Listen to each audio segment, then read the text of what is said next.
ఎందుకంటే వాళ్ళ పార్టీకి సంబంధించిన ఎంపీని ఇప్పుడు డిప్యూటీ స్పీకర్ గా ఉన్న రఘురామ కృష్ణరాజుని గుండెల మీద కూర్చున్న వాళ్ళు బెయిల్ మీద బయటకు వస్తున్నారు. మరి దీనికి కారకులైన పివి సునీల్ కుమార్ ఇంకా స్వేచ్ఛగా బయట తిరుగుతున్నాడు అని ఇవన్నీ కూడా చూసుకుంటే ఏంటంటే ప్రజల్లో అనేక ప్రశ్నలు వస్తాయి, అనేక సందేహాలు వస్తాయి. ఎందుకు ప్రభుత్వం ఒక్కొక్కరి పట్ల ఒకలా వ్యవహరిస్తుంది, ఎందుకు కఠినంగా వ్యవహరించలేకపోతుంది? ఈ రోజు కిరణ్కి మరి కఠినంగా వ్యవహరించినట్టుగానే అదే విధంగా తెలుగుదేశం పార్టీ మీద కావచ్చు, లేకపోతే మా పార్టీ మీద కావచ్చు అనేక రకాలుగా దాడులు చేసిన వాళ్ళు, అప్పుడు జెడ్పీటీసీ ఎంపీటీసీ ఎన్నికల్లో చేతులు కాళ్ళు నరికిన వాళ్ళు ఈ రోజు ప్రశాంతంగా తిరుగుతున్నారు. మరి ఇప్పుడు ఆ తులసి బయటకు వచ్చాడు, అదే విధంగా కిషోర్ బయట తిరుగుతున్నాడు, అదే విధంగా ఆయన ఎవరో ఆయన ఆయన ఎవరో ఆయన ఏమంటారు బూత్ లో ఆ పగలగొట్టిన వాళ్ళ తమ్ముడు బయట తిరుగుతున్నాడు. అంటే ఇవన్నీ పిన్నెల రామకృష్ణారెడ్డి తాలూకు వాళ్ళ తమ్ముడు అనుకుంటాను. అంటే ఇప్పుడు ప్రజల్లో ఈ ప్రశ్నలు వస్తాయండి, పోలీసులు నోట్ చేసుకోవాలి. కనీసం ఇప్పుడు నేను మాట్లాడుతున్నప్పుడైనా సరే ఇంటెలిజెన్స్ విభాగం నోట్ చేసుకోవాలా. అంటే మీకు సిగ్గుపోతుంది కాబట్టి ఈరోజు జగన్మోహన్ రెడ్డి గారు కూడా మాట్లాడుతున్నాడు అంటే వాళ్ళని బయట తీసుకురావాలి.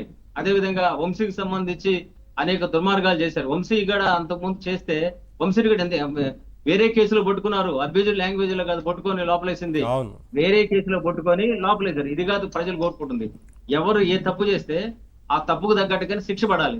ఈ రోజు ఏంటి ఆ రోజు భువనేశ్వర్ గారి మీద మాట్లాడిన భాష అది దుర్మార్గుల భాష. ఈ రోజు భారతి గారి మీద మాట్లాడిన భాష తప్పు పెట్టనుకుంటున్నాము, ఆ రోజు భువనేశ్వర్ గారి మీద మాట్లాడిన భాష అంత తప్పు. కాబట్టి ఇంకో కొన్ని కేసులు పెట్టాల్సిన అవసరం ఉంది. కిరణ్ మీద పెట్టిన కేసులు కూడా వంశీ మీద పెట్టాల్సిన అవసరం ఉంది.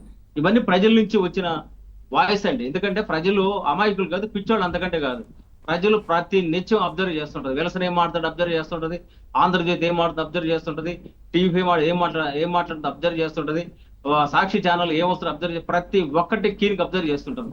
అదేవిధంగా సోషల్ మీడియాలో నిమిషాల్లో బయటకు వచ్చేస్తున్నాయి వార్తలు, అంశాలు బయటకు వస్తున్నాయి. సోషల్ మీడియా కూడా అప్రమత్తం అయిపోయింది. ఈ రోజు మెయిన్ స్ట్రీమ్ లో ఉండే మీడియా సైలెంట్ గా ఉన్నా సోషల్ మీడియా గమ్ముకుంటుంది. సోషల్ మీడియా అంటే ఎవరు? ప్రజలే. అదేవిధంగా ప్రజల్లోంచి ఒకవేళ తప్పుడు భాష వస్తే ఆ వాళ్ళు ఎవరు మాట్లాడినా తప్పు కాబట్టి పోలీసులు చర్య తీసుకోవచ్చు. అదే సమయంలో పోలీసులు తీసుకోవాల్సిన అనేక విషయాల్లో వాళ్ళు నిర్లక్ష్యంగా వ్యవహరిస్తున్నారు.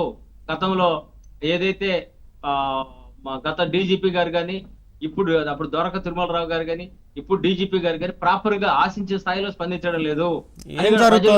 ఏం జరుగుతోంది? అందుకే చెప్తున్నాం, మేము ప్రజల తరఫున ఆందోళన వ్యక్తం చేస్తున్నాం. పోలీసులు ఎవరికి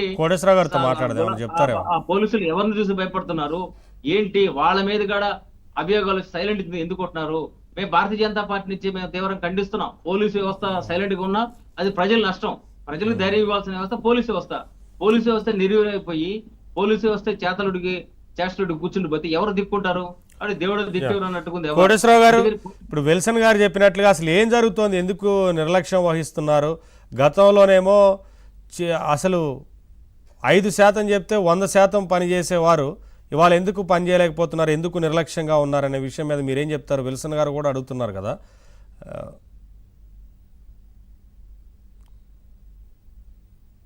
కోటేశ్వరరావు గారు అన్మ్యూట్ చేసి మాట్లాడండి, మ్యూట్లో ఉంది ఆడియో. కోటేశ్వరరావు గారు.